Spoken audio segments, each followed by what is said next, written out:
is. I forgot. You don't hear my voice. I was saying it is Schmoozing with Brad, with some commentary by Yo-Yo and Vanessa. So today, right? That's what we got. Yeah. It's really Schmoozing with Brad plus commentary, Vanessa and Yo-Yo. Yes. So today is International Migrants Day. So we have to start off our schmooze with that. On December 4th, 2000, the United Nations General Assembly, taking into account the large and increasing number of people who immigrate from one country to another, proclaimed December 18th International Migrants Day. So on that day in 1990, the United Nations General Assembly, they adopted the International Convention on the Protection of the Rights of All Migrant Workers. The 132 member states that participated in the dialogue on international migration and development reaffirmed a number of very key issues. Number one, they acknowledged that international migration was a growing phenomenon and that it could make a positive contribution provided it was supported by the right policies. Second, they emphasized that respect for the fundamental rights and freedoms of all migrants was essential. Third, they recognized the importance of strengthening international cooperation on international migration. Now, although the dialogue stressed that international migration could contribute to development, it recognized that migration was not a substitute for development. All too often, migrants were compelled to seek employment abroad simply because they were living in poverty or they were escaping violations of human rights or just war and conflict. So the United Nations has acknowledged that peace and security, good governance, the rule of law, and the provision of decent work in countries of origin ensures that people migrated for choice rather than necessity. Unfortunately, I would say even now, 30 years later, people migrate out of necessity instead of choice. I would say 95 out of 100 people I see. Well, no, that's not true, because there's also, I would say a majority of the people that I see, I'm just now thinking, I was about to say 95, it's not true. I was going to say, that's a lot. That's high. I was going to say a majority of the people that I see migrate either for economic reasons or because they're escaping, some sort of war or human rights tragedy, or they're being, having issues for their own safety wherever they may be living. So that is a majority of people. It's economic reasons and fear of where they are at that moment. There's another group of people, though, a large minority of them, I don't know what the amount is, that move for love. And that's either what I was going to say, for love. That's either love between a husband and wife or in a same-sex relationship, or love of a parent and a child, love of a brother and a sister. So people migrate for that as well, for family unity. Family. So it's either, and you know what? And there's a small minority of people who migrate because, they're investors or, but investors, again, it's economic reasons. Even if you have money, you think you can make more money somewhere else. So it's one of the three. You're migrating because of an economic reason, you're migrating because of some sort of fear, or you're migrating because of love. Those are the three factors that cause people to migrate. And today is International Migration Day. Yeah. All right. Now, our schmooze yesterday was very downer, wasn't it? Yeah. Last one of the year.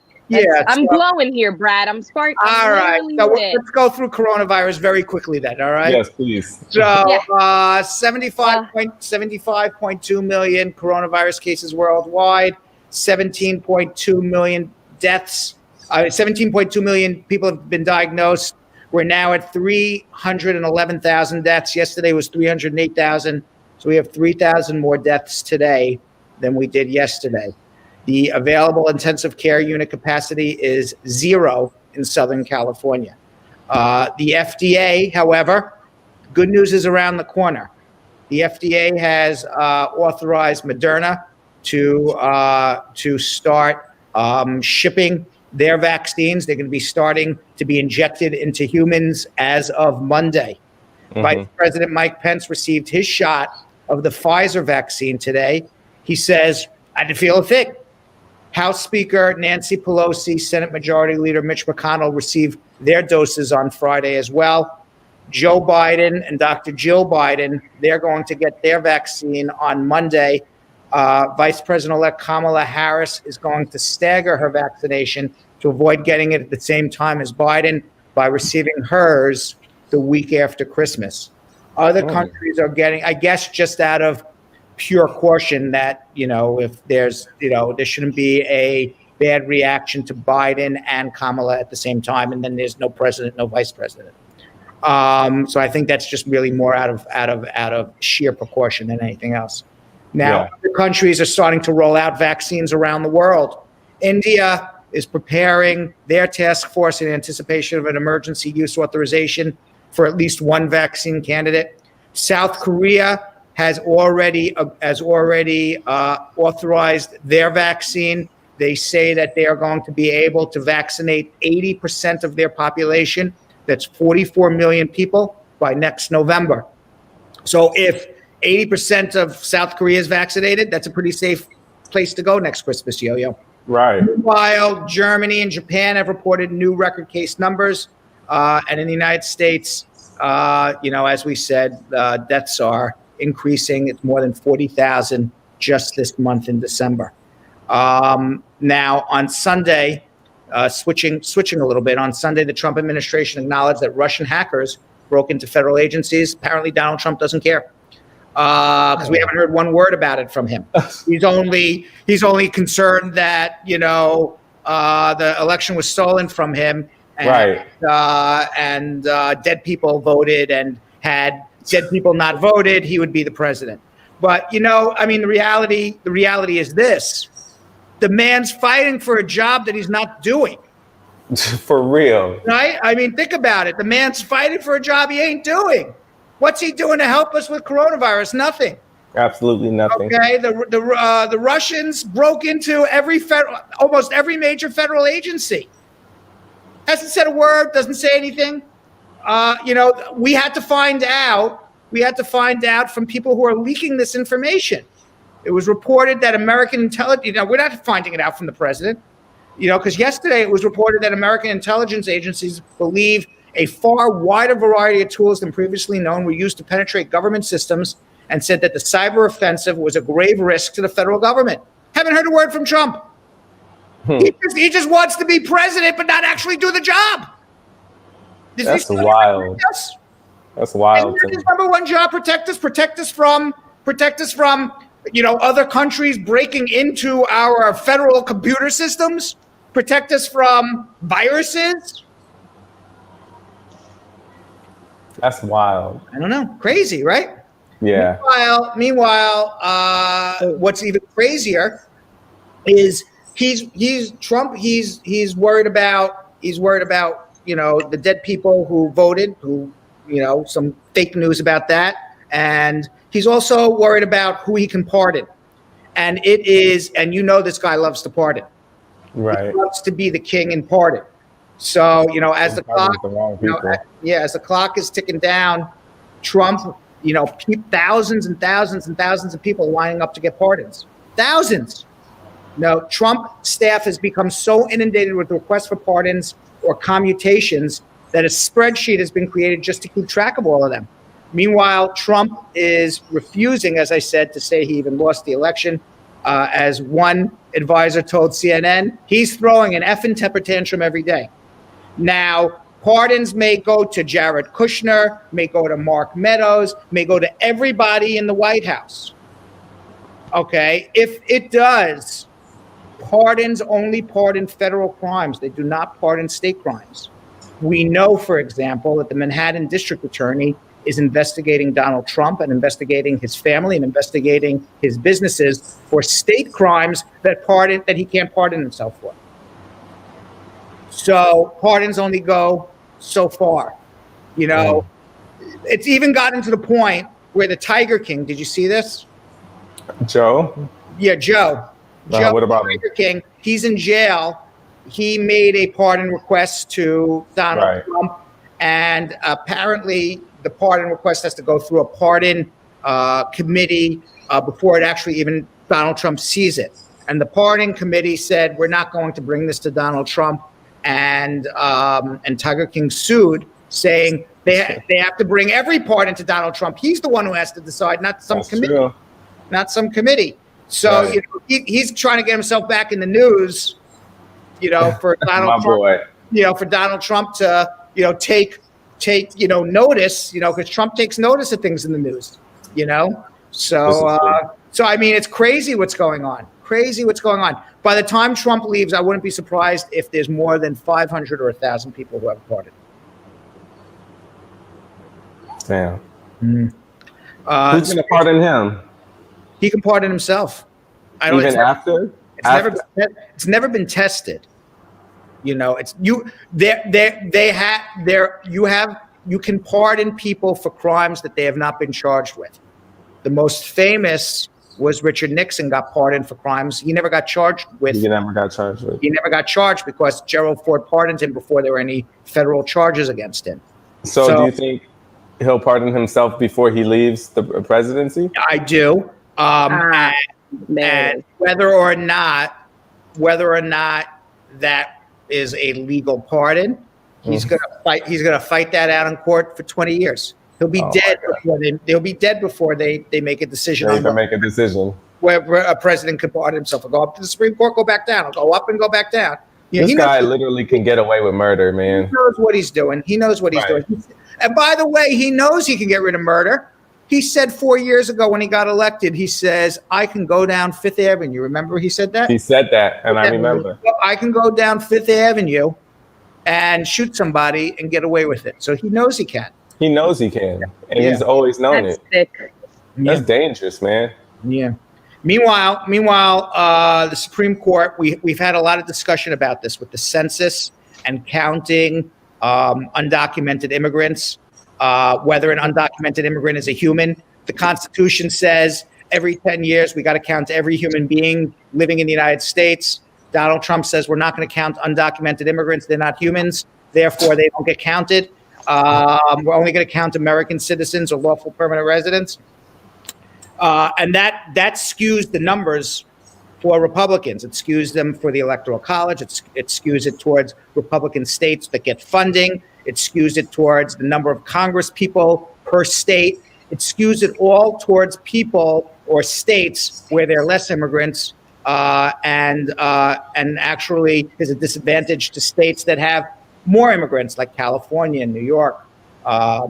So the Supreme Court said they're not going to decide on this case. And by the time it goes back down to the federal level and goes back up to the Supreme Court, Trump will be gone. Biden will be back.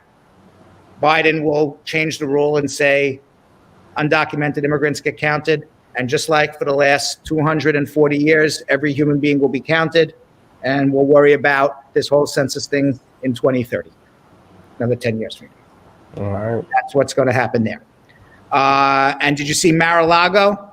The people who live around Mar-a-Lago, they don't want Trump there. Palm Beach residents, they've called into question the legality of Donald Trump living at Mar-a-Lago. When he turned his private residence into a club, Trump had agreed with the town of Palm Beach to only stay there for very limited stays. But he's been living there. Man lives at the club. And then he goes upstairs and he goes downstairs and all these people are at the club and they bow down to him and clap when he walks by. Wow. Yeah, it's crazy. He loves the adulation. Yeah, that's sick. Wow. Yeah. So, there's like a club downstairs. And then downstairs, there's a dining room and people are eating dinner. And, and there's a pool outside, and you're right on the ocean there, I guess, in Palm Beach. And he lives upstairs in his private residence and he walks down and everybody stands up and claps. He loves it. Man loves it. That's so annoying. That is such an ego. I mean, would you like to live in your home? You live upstairs and every time you go downstairs to the kitchen to get something to eat, everyone starts clapping to you. You're like, who are these people in my home? Crazy, right? No, I'm good. Well, West Palm Beach-based attorney Reginald Stamberg wrote to the Palm Beach officials on Tuesday saying that Trump has violated his agreement for visitor stays at Mar-a-Lago because he's living there, and he plans to move into his club on January. So in the letter published by the Washington Post, Stamberg said he represents a client who may have been exposed to a so-called microwave fence used to secure the property, and he still has security concerns with the fence and how Trump's usage of Mar-a-Lago might devalue neighboring properties. Other neighbors in Palm Beach have made clear to CNN that they're frustrated with Trump's tactics. One neighbor saying it's been a circus here for 4 years and they are fed up with it, which I can't blame people because Palm Beach is a very wealthy neighborhood. And, you know, you earn your money, you go buy your nice home in Palm Beach, and you got to be harassed by cops and Secret Service and news people. You just want a quiet life. And that makes sense. You know, and Trump is just, you know, loud chaos, lots of people. Don't blame it. I wouldn't want to live there. Yeah. Meanwhile, because we haven't talked enough about Trump, would you want to do this? Atlantic City is offering a chance to celebrate Trump's departure with a federal bank. Exactly. Oh, yes. Goodness. Okay. So he has Trump Plaza Casino. They are going to be demolishing Trump Plaza Casino, and now Atlantic City is putting up for auction to the highest bidder, the person who wants to press the button to blow up Trump Casino in Atlantic City. I love it. It was originally scheduled to happen New Year's Eve, but because the auction has been so successful, they're pushing it back to February to get the highest bidder. Now, Trump actually doesn't own it anymore because he went bankrupt in Atlantic City. People don't talk about it. So he had to sell his casinos to Carl Icahn, who's also another billionaire, but his name is still on the buildings, and they're blowing up the Trump buildings. And you could be the guy who goes, shh. How much would you pay? Right. I was gonna ask, what would you do to be that guy? I'd give 150 stars. But I'm happy to watch somebody else pay and get the joy out of it. Millions of dollars, probably. Yeah. That's wild. Yeah. Meanwhile, a 9-year-old girl who died from an asthma attack is thought to be the first person in the world to have air pollution listed as a cause of death. It's very sad. So sad. Yeah. Ella Kissy Deborah lived in southeast London near one of the United Kingdom's capital's busiest roads. She died in a hospital in February 2013 after suffering cardiac arrest from which she could not be resuscitated. The girl suffered from severe asthma that caused episodes of cardiac and respiratory arrest. Her medical cause of death was listed as acute respiratory failure, severe asthma, and air pollution. The coroner's conclusion was that Ella died of asthma. The charities Asthma UK and British Lung Foundation said Ella was the first person in world history to have air pollution listed as the cause of her death. Wow. Yeah, Assistant Coroner Philip Barlow said that Ella's mother had not been given information about air pollution and asthma, that she could have taken steps that might have prevented her daughter's death. London Mayor Sadiq Khan called it a landmark moment. Khan said that the toxic air pollution is a public health crisis, especially for our children. Now, a 2018 report by Stephen Holgate, a professor of University of Southampton, found air pollution levels at the Catford Monitoring Station, a mile from where Ella lived, consistently exceeded lawful European Union limits.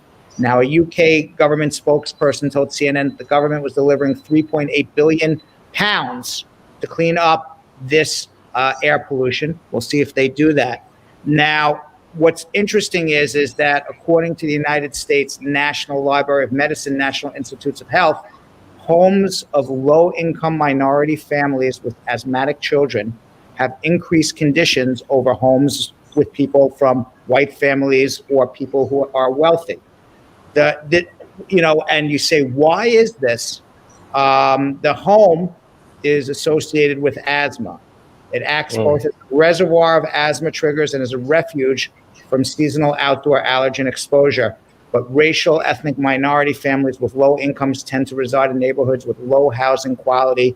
And as a result, these homes have higher rates of asthma.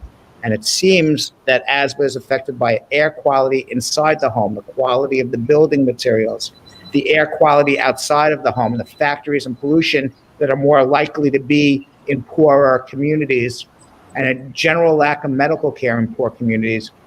And you can see just in this case right here, where Ella died, 9-year-old little cute girl, beautiful little girl. So sad. Yeah. Yeah. She lived in she didn't have access to medical care.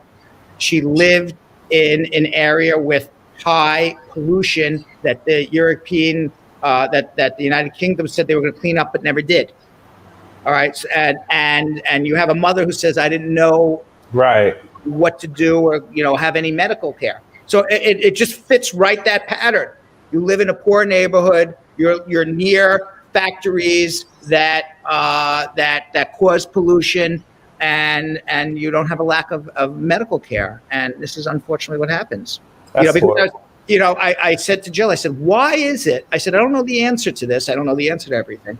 I said, can you look up when we discuss this? I said, can you find out why that is? Why do people, children in low income and minority neighborhoods suffer more from asthma? I said, I don't know the answer for that. So that's the answer. That's the answer that Jill came up with. Wow. Yeah, I didn't know this. Wow. So Jill filled me in on this. Meanwhile, on Wednesday, Major League Baseball took one of the biggest steps to correct past racial wrongs. It formally recognized several of the Negro leagues as being on par with the American and National leagues. This move will alter the official record books to acknowledge a quality of competition that has long excluded many talented black players. Now, if you remember from your history, Jackie Robinson. That's right. There was a number 42. There was a white baseball league and there was a black baseball league. And the black Negro leagues, they never entered in Major League Baseball any statistics. Mm-hmm. And it was only until Jackie Robinson broke that color barrier, with the Brooklyn Dodgers, that official statistics for black players were kept because they started to enter the major leagues. So, I mean, this is something, it's basically saying, Major League was saying up until 2020, the level of competition in the Negro leagues was not good enough for them to count those statistics. When obviously, the players were just as good, just as talented, and it should have been done 30, 40 years ago. Yeah. Manfred, wow. The commissioner of Major League Baseball, said in a statement, all of us who love baseball have long known that the Negro leagues produce many of our game's best players, innovations and triumphs against the backdrop of injustice. We are now grateful to count the players of the Negro leagues where they belong as major leaguers within the official historic record. I mean, I don't know. Babe Ruth was a big, fat, drunk white guy. I don't know. Would he have been Babe Ruth if he had all that competition? I have no idea. Right? Yeah, but that's just the thing. It's so crazy, like how things aren't. This is a sport. Like this is a physical sport, Yeah. But this is years ago, and it's like we should be determining people by their abilities, not by the color of their skin. Yeah. This story actually pisses me off. So wait, so we're saying now they're putting them into what is it, a Hall of Fame or something? Are they putting them? No. In other words, their records were not counted. Right. So in other words, I'll give you a perfect example. Willie Mays. You know who he is? He was the Say Hey Kid. Yeah. Yes. Okay. He was famous for, everybody catches the baseball like this. He was famous for catching it like this. Right. Yeah. Okay. So he played for the Birmingham Black Barons in 1948. Though he had 17 hits before he was brought over to the major leagues being the white league. Those 17 hits, he's in the Hall of Fame. But those 17 hits were never counted as part of his official statistics. So now, wow, Willie Mays has 17 more hits than he had yesterday. Wow. But we got to get to some Friday news. Yes, let's do it. Friday news. 1 second. 1 second. Let's get lit. It's Friday. It's our last show of the year. And by the way, today, just in case nobody, can we do that one more time? That was fun. Let's get lit. Let's get lit. It's Friday. It's Friday. So, just in case, by the way, Yo-Yo, people, Julian is like, let me just get that Yo-Yo dance in the big screen. People will be like, their eyes will pop out of their head. Right. By the way, just in case nobody realized, today is National Ugly Christmas Sweater Day. Yes, since 2011, National Ugly Christmas Sweater Day has grown to be an international event, and we are celebrating it right here on Bradshaw Live. The celebration gives holiday lovers worldwide a chance to wear their ugly Christmas sweaters, and in 2014, they partnered with Save the Children in their Make the World Better with a Sweater campaign. So it is Ugly Sweater Day. Although that's quick, that's Christmas. Yes. Today, that's Christmas. I'm a gift. Your sweater's not ugly. I know. I had made this for an ugly sweater. I've always been more on the creative side. Santa. Yeah, I don't do ugly. I do cute. Right. This is true. Now, speaking of ugly sweaters, a grandma was left red-faced after noticing a very rude and very unexpected design on her Christmas sweater. Carolyn Hallam obviously lives in the UK because all this stuff always happens in the UK. The craziest stuff in the UK. Stuff happens in the UK. She was looking forward to showing off her new sweater after purchasing it at the bargain price of 50 pence, which is equal to 62 cents. Oh my gosh. However, teaching assistant Carolyn was alarmed to discover that there were two reindeers in a very compromising position. Perhaps this could even be a hump day, story. Her daughter Abigail was in hysterics as the X-rated spot and shared the pictures of the cardigan on social media. Whoa there. She says, Grandma, look at what Grandma's wearing. Oh my gosh. Thinking about the incident, Abigail told Jam Press she picked it up and had a quick look and realized it was Christmas jumper, so she thought it would be okay to wear to work. Can you imagine? So she put it in a plastic bag, didn't think anything of it. She then tried it on and proudly asked me, do you like my Christmas cardigan? I didn't notice at first and said, oh, yes, it's lovely. Then she asked what I thought of the pattern, and I burst out laughing. When Mom realized it was actually a rude Christmas jumper, she laughed out loud and thought it was hilarious. Oh, my gosh. And for a second, I was going to say, maybe it's one of those things where, like, with the knit, it's just like the pattern. It was it's on there twice. It's on the back and it's on the side. His front hooves are on the back of Mama's back. Like, there's no accident there, baby. That is hilarious. So, can you imagine your grandmother wearing that? Like, do you like my sweater? I could totally see it. Like, I didn't realize. I could totally see that happening. Too. I can too. Totally see that happening. She just got a bargain. She's like, she's like, no wonder it was only 62 cents. Who wants a sweater of a reindeer's?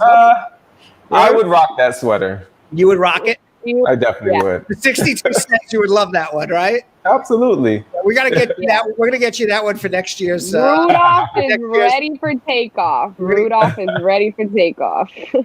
Meanwhile, but we'll get you that for next year. Meanwhile, for the first time in 800 years, a Christmas star is gonna illuminate the skies this month.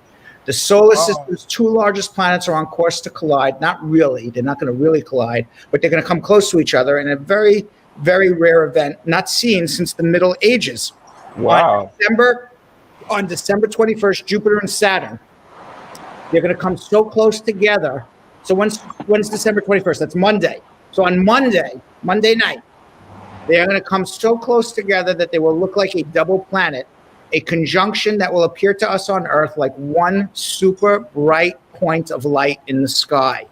Alignments between these two planets are rare, very rare, occurring only every 20 years or so. But this conjunction is exceptionally rare because of how close the planets are going to be to one another. According to astronomers, you would have to go all the way back to March 4th, 1226. That's before the Renaissance. That's wow.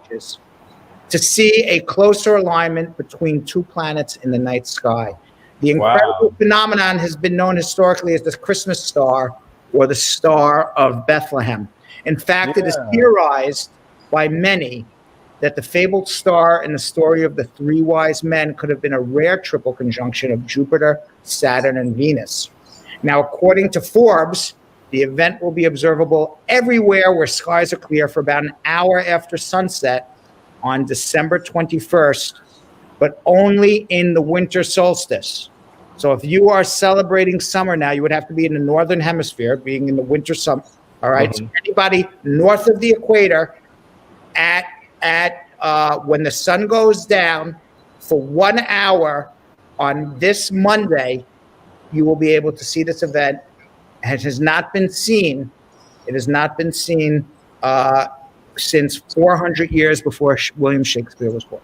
Wait, at what time is this going to happen? At sundown? Sundown on Monday, December 21st. But you're not going to set an alarm. No, you're not going to be able to. You're not going to be able to see it because you live in New York City. You can't see stars. You would have to go all the way out into the countryside where there's no lights to be able to see it. I doubt you'll be able to see it in New York City.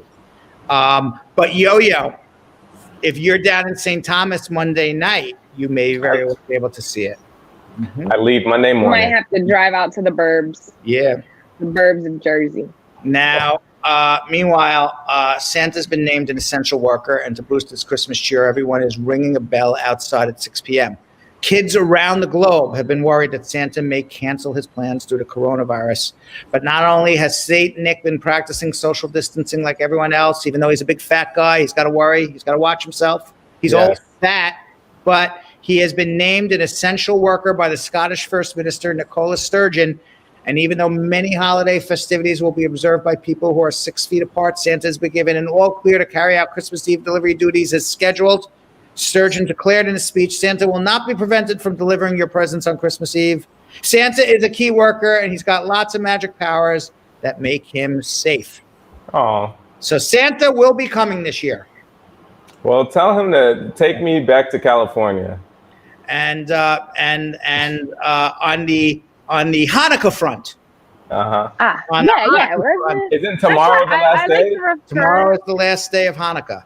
Holidays. That's why I always like to say holiday, because you never know Hanukkah, Christmas, what people celebrate, Kwanzaa. That's right. On the Hanukkah front, Hanukkah. Dave Grohl and the Foo Fighters producer Greg Kurstin closed out the ongoing musical Hannukah Sessions with a cover of Velvet Underground's Rock and Roll. The Velvet Underground's late singer Lou Reed was Jewish. Grohl issued a statement in which he wrote, as 2020 comes to a close and another Hanukkah ends, which is my first, I'm reminded of the two things that have gotten me through this year, music and hope. Now, the Velvet Underground cover follows renditions by other famous Jewish artists like the Knack's Frustrated, Elastica's Connection, Bob Dylan. I knew Bob Dylan was Jewish. Rainy Day Women, Peaches, F the Pain Away. These are all 60s bands. I don't know if anybody knows this.